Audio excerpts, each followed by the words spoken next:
Hello again, my name is Jordan Harris and I am the copywriting strategist here at Etna Interactive. Today we'll take a look at opportunities to create engaging blog content. This is the second video in a series that covers the blogging process from start to finish. If you missed the first video in this series on blog headlines, don't panic. We provided a link right below this video to part 1. I recommend watching part 1 before beginning this section, unless, of course, you're feeling brave and want to risk it. Okay, so in the spirit of mixing it up, we're going to begin this video by looking at one of the final steps in creating valuable blog content, and that is the publishing destination. What our copywriting team commonly refers to as the publishing destination is simply where your blog is going to live online. Understanding your blog post's publishing destination will enable you to effectively tailor content to the expected audience. On a broad level, there are two types of destinations, or places to publish your content: personal blogs and third-party blogs. Let's start by looking at personal or practice blogs, which are blogs that are either part of your website or are closely attached. For our clients, these blogs have consistent contributors who tailor content to a local audience. That means it's a good idea to address patients directly and to include information that they would likely connect to. The goal of creating posts on this type of blog is to create a sense of community. That means it's a great idea to include information on specials or upcoming events that readers would likely have an opportunity to engage in or take advantage of. Many of our clients will connect blog posts with newsletters, Facebook promotions, and other offers to create a cohesive experience across their social media platforms. An example of this is a Facebook post that provides a glimpse of an upcoming event and then links to a blog post that has more information. That blog post may then invite people to leave comments, and it will likely link to corresponding pages on that client's website where readers can learn more info. Okay, so let's look at a few examples of blog excerpts that would be appropriate for a local audience. If you're considering breast augmentation in San Luis Obispo, you're probably familiar. This example clearly shows how the author wants to appeal to patients within his or her region, which is a great experience for readers living in or near San Luis Obispo, but it's not so fabulous for those who don't. All right, let's look at a less obvious example. I am committed to educating my dermatology patients in Death Valley on the importance of protecting skin in this fairly warm climate. Aside from the fact that this author seems to have a skewed perception of what warm weather is, the point of this example is how the author relates the importance of skin protection to a geographical region, and how content limits the reach of the post to people who live in Death Valley and have the benefit of being included as the author's patients. While this phrase would exclude most readers on a third-party blog, it's a perfect way to appeal to a local audience by highlighting the benefits of choosing this dermatologist.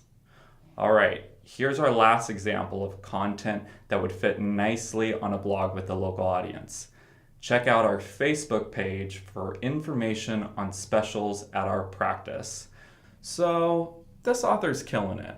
If a reader lives near the practice and could easily take advantage of specials, this is a great experience. And assuming the author links to the corresponding Facebook page, this is a fantastic way to connect two social media platforms. Yep, I just got the chills. All right, so on that positive note, let's move on from personal blogs and broaden our horizons to the second type of publishing destination: third-party blogs. These blogs typically have a national audience and include posts from a range of contributors. The writing style doesn't have to be more formal, but it should appeal to any patients within reason. One of the primary goals for developing third-party blog content is building authority for your website through links. You can accomplish this by incorporating valuable links to relevant pages on your website, connecting with other businesses or organizations in your industry, and by creating shareable content. That is, posts that add a unique benefit to readers in terms of content format, or voice, inviting them to share your content with others. We'll delve deeper into shareable content later in this video, so that's something to look forward to. First, let's take the examples we use for personal blogs and edit them to fit content on a third-party blog. So first up, there are many options for personalizing breast augmentation. Patients in San Luis Obispo and across the US can choose from. Here, the author is able to incorporate a keyword phrase, including a region, without excluding readers who don't live in or near San Luis Obispo. In essence, the author writes that a person's location doesn't affect what options are available for the procedure. Moving on to our next example, we have my experience with educating dermatology patients in Death Valley on the importance of protecting skin helps me to provide valuable resources for people living in warmer climates. This sentence uses the author's experience as a foundation for why he or she is qualified to educate people on the importance of skin protection. While the original version limited the potential audience, this new draft uses the author's experience relative to a location as an advantage, clearly showing how readers benefit. All right, now for our final example. Check out our Facebook page for updates on the latest cosmetic products and techniques. Simple and effective. Hopefully, your Facebook posts aren't limited to specials for people in your area. Highlighting the alternate resources you consistently make easily available is a great way to show the value of visiting your Facebook page. More importantly, it broadens the reach of your post. So, once you know where your blog post will live and you understand how to customize content to your audience, you're ready to begin crafting the body of your post. One of the primary goals of creating blog content is creating a concise package. You want to deliver a focused product with a great value. In other words, quality information on a specific topic without any unnecessary details. Each post you produce should be original, unique, and engaging. Posting content for the sake of posting is like feeding your family a large plate of white rice for dinner. Sure, they may satisfy their basic need, hunger, but is anyone going to ask you for seconds? Or would you expect a line out your door tomorrow night for your next culinary creation? Probably not. When generating your topic, start broad and then narrow your focus. For example, if you want to attract more tummy tuck patients, trying to cover all components of the procedure in one post isn't going to deliver the quality leads you're looking for.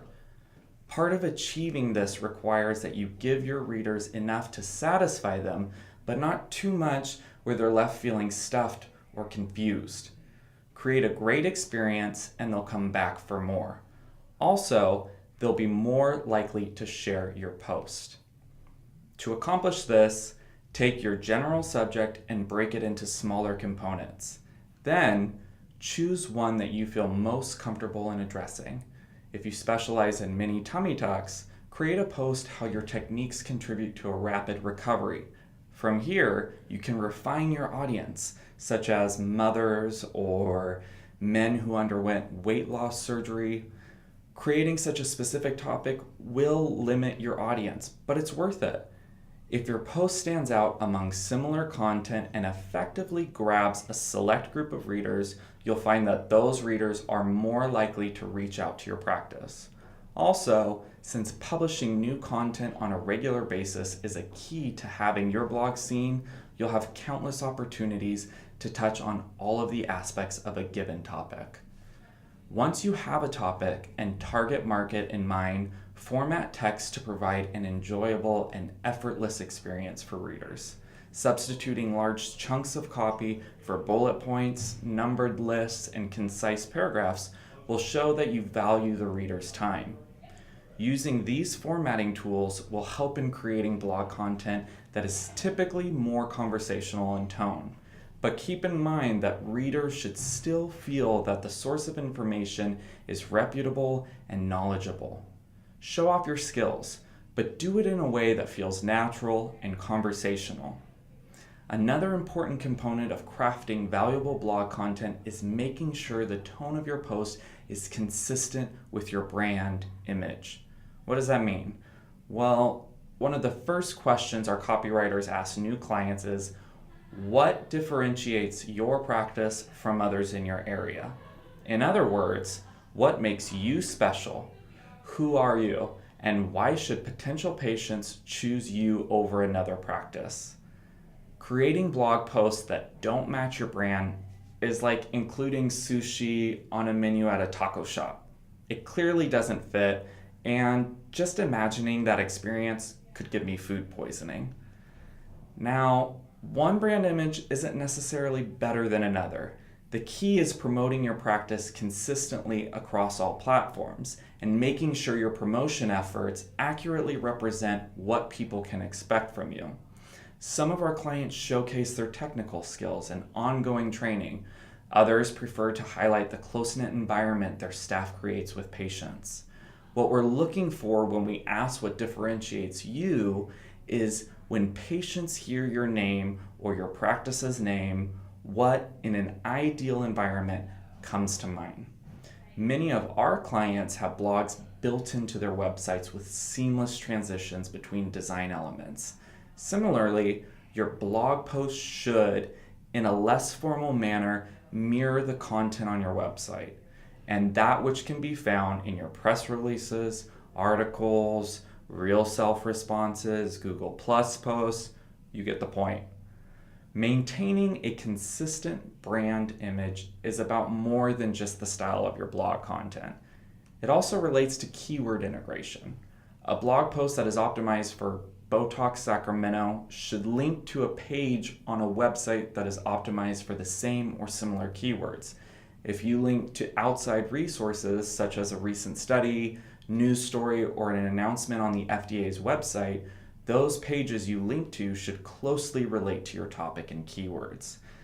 This brings us to the third part of this video, creating shareable content. One of the best ways to create shareable content is by first sharing valuable links with readers in your posts. To do this effectively, you'll have to understand what the reader may want in terms of supplementary content, and you'll provide easy paths for accessing those resources. There's a wide range of possibilities when it comes to what you may feel is valuable, but regardless, those links should match up with the subject of your post. When creating blog content, our copywriting team commonly links to existing blog posts on the same site. Not only does this give the older posts new traffic, but it also validates the consistency and longevity of your content. And if a previous post on your blog is the best source of additional information for a given topic, it's only natural that you would want to remind readers of that post.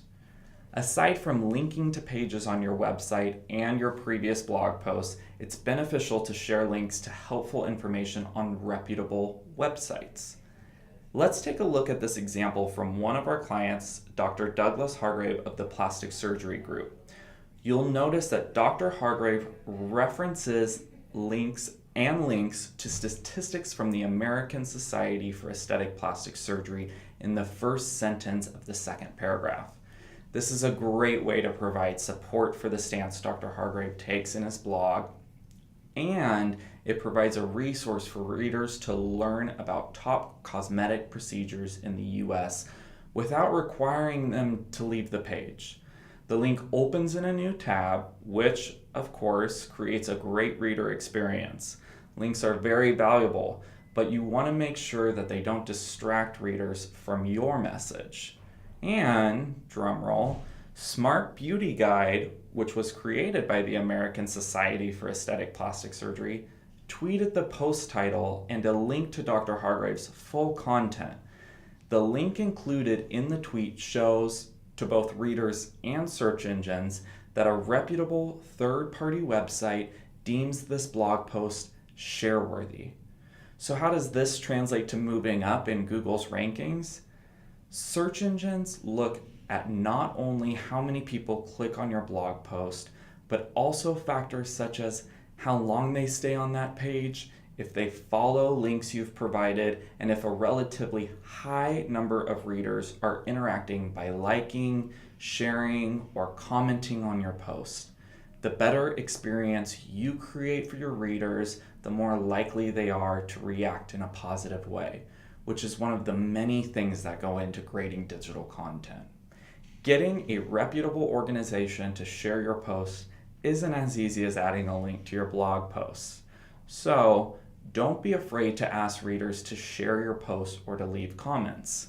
Simply put, creating a great blog post with valuable links will make it easier for you to garner a higher level of online interaction with your content.